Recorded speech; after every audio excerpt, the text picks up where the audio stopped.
La Luna Dance Camp, Ancona Dance Festival 2012. I'm here with a very special guest of the camp, Crazy Legs. Hello. Hello. You are such a legendary dancer, and for your knowledge also about all the hip-hop culture. We know that many people love hip-hop. They want to get closer to this culture, but maybe in the world there are a bit of confusion. I know that you are the one that could make it clearer. So what would you say them about the confusion that often we have in hip-hop and all this world? First, thank you for having me here. Thank you for the compliment. I think everyone has to try to understand the agenda of the person telling the story first. If it is a person that is maybe bitter and maybe didn't have the success that they feel they should have had, they may change the story to favor them. I think whoever is telling the story has to be honest with themselves and honest with their history, and be honest with the level of contribution that they made, because some people want to be treated as if they contributed more than they did, and want a certain amount of appreciation because they feel in their minds that they should have had that impact on the person, when I think people should just really be happy with what they contributed and take pride in that. And the ones that take pride in their contribution without exaggerating it, I think those are the ones that you should listen to more when it comes to stories of hip-hop, because then they're not compromising the history for the sake of making themselves look good. And so I think that's a good way to start to look for information. I know people are hungry for information, but they just have to be careful with who they're getting the information from, and they have to understand that you have to leave room for error, because when we all started getting involved with the different arts of hip-hop, no one planned to be a historian. We were 10 years old, 13 years old, 14 years old. We were just thinking about having fun and playing in the streets and things like that. So our information isn't 100%. It can't be 100%. There's no way, because we weren't taking notes. We weren't documenting things. So when they get this information, there has to be room for error. Like when I teach, I say, look, my story can change. If someone can prove me wrong, someone can correct me, someone can teach me something else that I didn't know. So I think people have to take all of those things into consideration when learning. And what do you think about the internet era? You know, because it's for you, when you were at the beginning of this whole story, I suppose it was pretty much difficult to have many information, and it's the story of many like you that was pioneer or something that was starting. So now people can have many information from the internet, but sometimes it could be even something bad because they don't know what exactly do. It's funny because when you say for them to have a lot of information, I remember when going to a jam once a week was a lot of information, and that was good enough for us. And now people need, I think it's an addiction to have information so that they can learn faster and not really, I guess, copy, not learn, imitate. Because I think when you're truly learning how to become a b-boy, b-girl, popper, locker, most of the information that's important is what the music gives you mentally. Because you can do any move you want. A lot of people can do a lot of great movement, but a lot of people can't dance great movement. Would you tell something more about your very beginning, about your story as dancer and for the war story about what you lived? You know, I think I didn't start calling myself a dancer until the 90s, because what we did was so organic and natural. We didn't walk around thinking, I want to become a dancer. I want to become a dancer. No, I was like, I want to learn how to break. You know, it wasn't with the idea of I want to be some sort of great technically inclined dancer. You know, we just wanted to practice moves, rock to the music, and show off for the girls.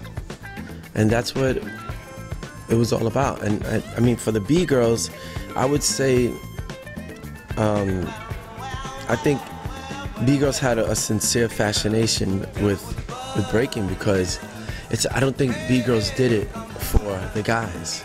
B girls did it back then because I think they just loved it that much. All they wanted was to battle. I think guys had more reason to do it for the girls. And so this year we know that there's the Rocksteady Crew anniversary, right? So if you're looking at the past to all your paths on this story, what do you see? I did it my way.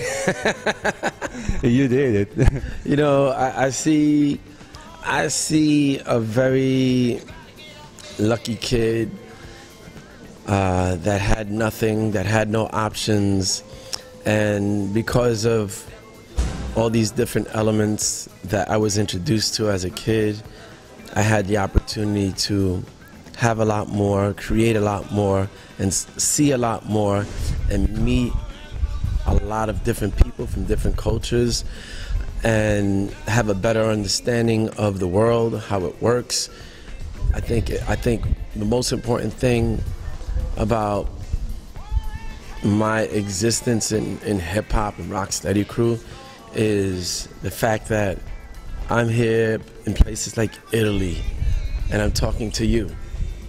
And we have this great common interest that brings us together, that helps us to do business, helps us to communicate with other people, helps us to uplift other people, helps us to give people a sense of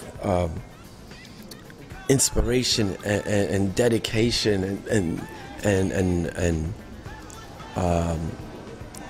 a sense of being needed, a sense of appreciation. So I think that is the big story of hip-hop, is what it has done for us as people to come together as human beings. That's great. Yeah, maybe it was just the miracle of hip-hop, maybe, you know, something to transform something that was starting to be something difficult and something that was very creative for people. I don't know if, I think I don't think it's a miracle of hip-hop, because I think it's the decision of each individual that says, I love this, I'm going to use this to help other people, I'm going to use this to have fun, I'm going to use this to travel, and we have to make the decision. We could say, did it for hip-hop or do it for this, but we make these decisions because when we make the decision to go and practice, and then we do what we practice in a cypher or on stage, that took work.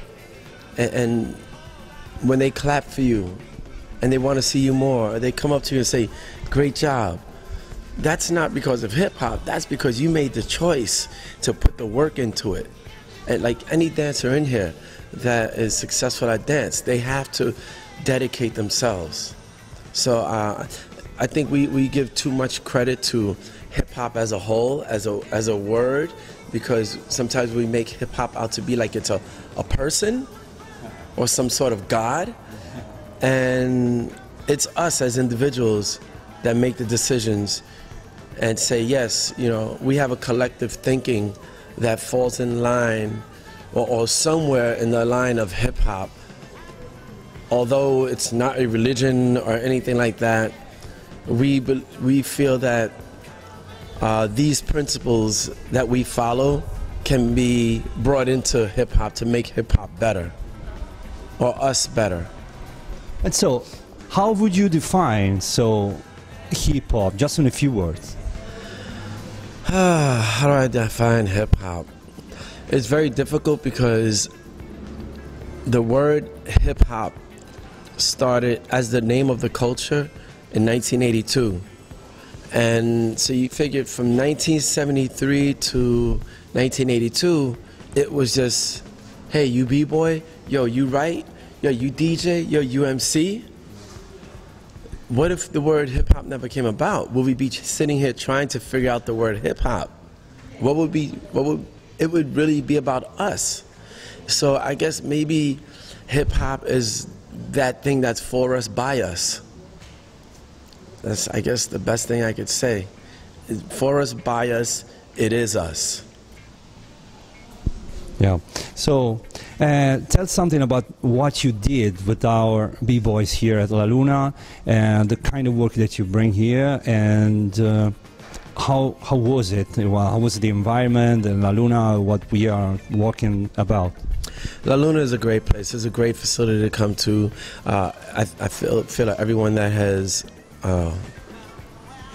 come to me has welcomed me with open arms. Really beautiful people here.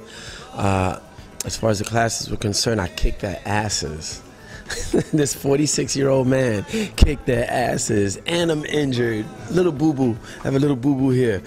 But what I did was, the first day we did some choreography and just to kind of vibe off of the dance itself, and that was cool. And the second day we did more intensive training, because a lot of people practice dancing, but they don't train to dance. So I did things that were about strengthening up the legs and building up stamina. And it's funny because by the time we got to the third class, an hour and 15 minutes into it, no one really wanted to dance anymore. We still have 45 minutes left. But the rest of the 45 minutes, even though we had stopped early because everyone was tired, including me, we still spent the rest of that 45 minutes talking about hip-hop and talking about everything having to do with, judging, having to do with different personalities in hip-hop, opinions.